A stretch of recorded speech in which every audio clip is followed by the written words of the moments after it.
سیدی اعلیٰ حضرت رحمۃ اللہ تعالی علیہ کو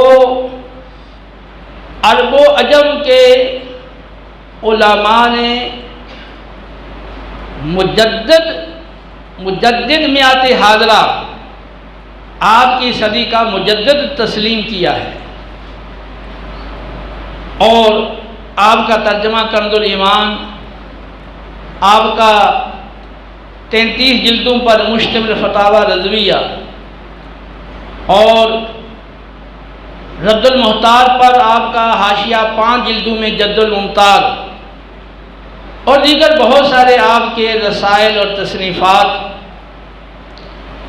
اس بات کی بین گواہی دیتے ہیں کہ یہ کوئی مبالغہ آرائی نہیں، بلکہ واقعتاً اللہ رب العالمین نے آپ کو جو صلاحیت اور جو فطانت اور جو علمی تبحر عطا فرمایا تھا، تو نہ تو آپ کے بعد اس کی کوئی مثال ہمیں ملتی ہے اور نہ ہی آپ سے پہلے قریب کے زمانے میں کوئی ایسی شخصیت ہمیں نظر آتی ہے۔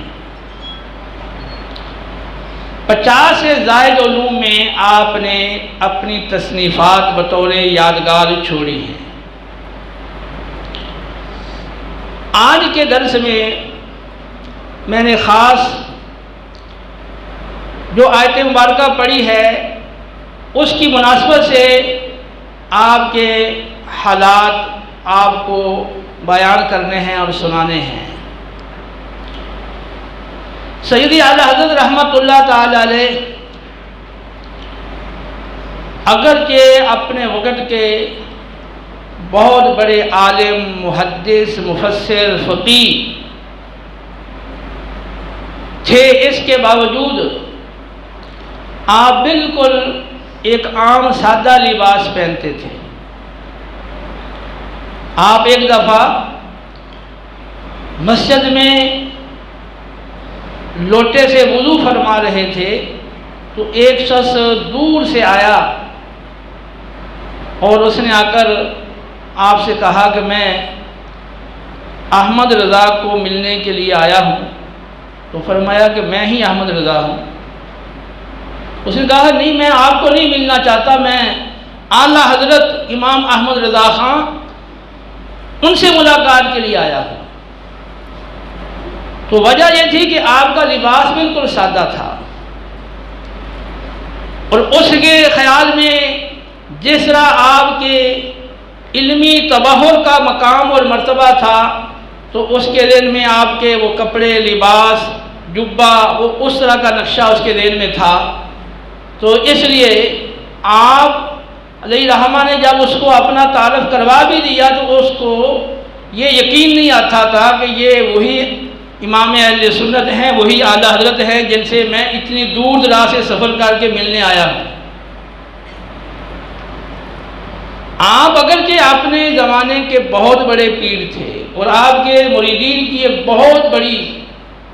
فہرست اور کثرت ہے، اس کے باوجود آپ عام مشائخ کی طرح، عام پیروں کی طرح آپ کی خانقاہ اور عام پیروں کی طرح خدام کا ہجوم آپ کے پاس نہیں ہوتا تھا۔ آپ زیادہ تر خاص اپنے زنان خانہ میں، یعنی جہاں گھر کی خواتین تھیں، اس میں وہاں آپ رہتے تھے تاکہ عام لوگ آپ کا وقت ضائع نہ کریں اور آپ اپنے مطالعہ میں اور تصنیف میں مصروف رہتے تھے۔ ہاں کوئی باہر سے دور سے مہمان ملنے کے لیے آ جاتا تو اطلاع ملنے پر آپ باہر تشریف فرما ہوتے تھے، اور پھر عصر تا مغرب کا وقت آپ نے عوام کے لیے رکھا ہوا تھا، تو آپ اپنے گھر سے آگے حویلی تھی اور اس کے آگے پھاٹک تھا، وہاں ایک چھپر تھا، وہاں آپ تشریف فرما ہوتے تھے، اور اصحاب علم کے لیے کرسیاں رکھی جاتی تھی اور بینچ ہوتے تھے، وہاں عوام اور آنے والے لوگ بیٹھ کر آپ سے علمی سوالات کر کے اپنی تشفی کرتے تھے، اپنے مسائل کا حل کرواتے تھے۔ آپ لوگوں کی نظریں، یعنی نظر جو لوگ پیش کرتے تھے ابتداءً آپ قبول نہیں کرتے تھے۔ ہاں کوئی معمولی نظر جیسے مسواک کسی نے پیش کر دی تو آپ وہ قبول فرما لیا کرتے تھے کہ یہ کوئی نہ سمجھے کہ اس کو معمولی سمجھ کے قبول نہیں کیا، لیکن بڑی رقمیں، بڑی نظریں آپ قبول نہیں کرتے تھے۔ ایک بڑی شخصیت، معروف شخصیت اپنی زوجہ کو لے کر آپ کے پاس حاضر ہوئے اور انہوں نے اپنی زوجہ کو آپ کا مرید کروایا اور انہوں نے 60 روپے بطور نظر آپ کو پیش کیے۔ یہ اس دور میں روپیہ 11.25 ماشے چاندی کا ہوا کرتا تھا۔ 11.25 ماشے چاندی کا 1 روپیہ ہوا کرتا تھا۔ اس نے وہ 60 روپے پیش کیے تو آپ نے قبول نہیں فرمائے، تو انہوں نے سمجھا بھی شاید آپ نے سمجھا ہے کہ یہ کوئی چھوٹی موٹی رقم ہے، تو کہنے لگے کہ حضور یہ 60 روپے ہیں۔ فرمایا یہ تو 60 ہیں، اگرچہ 1000 روپے بھی ہوں تو بحمدہ تعالی اللہ رب العالمین نے فقیر کو اپنے احباب کی نظریں قبول کرنے سے بے نیاز رکھا ہے۔ آپ کے پیر و مرشد کے سجادہ نشین سید مہدی حسن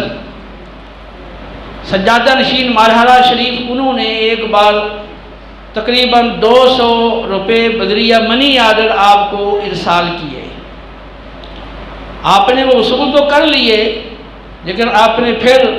ایک خط لکھا اور وہ رقم آپ نے واپس انہیں بھیج دی، اور اس میں آپ نے لکھا کہ حضور یہ میرے ہاں جو کچھ بھی ہے اور میرے پاس بھی جو کچھ ہے وہ آپ ہی کے گھر کا ہے، تو مجھے ان روپوں کی حاجت نہیں ہے۔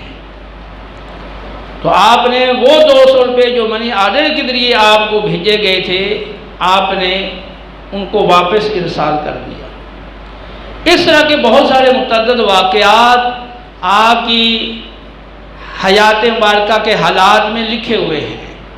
کہ بڑے بڑے نذرانے آپ کو پیش کیے جاتے رہے، لیکن آپ نے ان کو قبول نہیں کیا۔